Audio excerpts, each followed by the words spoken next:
Парада на гордоста, настан кој ни светот символизира слобода, во Македонија и понатаму се доживува како провокација. И покрај тоа што низ Европа ова веќе одамна е дел од секојдневието, во Македонија оваа тема се уште предизвикува реакции. Анкетата што ја спроведе нашата редакција покажа дека голем дел од граѓаните сметаат дека македонското општество не е подготвено за вакви настани, а на ова согласни и туристите кои од соседството го посетуваат Штип. Не треба, не сакам да парадираат по улиците. Јас имам деца, но ги подготвив навреме. Не сум за тоа. Не е окей според моите видувања.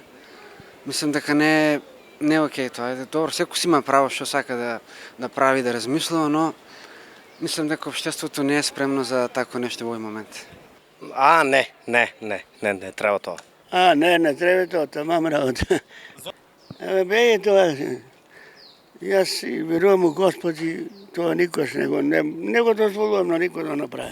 Граѓаните за нашата телевизија велат дека оваа тема се уште предизвикува од друга страна и срам. Велат дека промовирањето на ваквите случувања ќе влијаат негативно во општеството.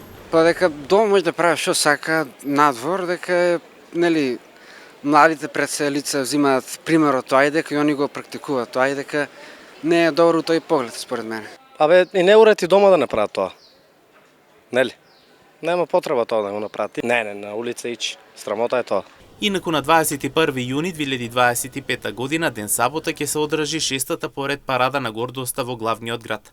Скопје прајте настан од и за ЛГБТ заедниците, но и за сите поддржувачи на борбата за еднаков третман на сите луѓе.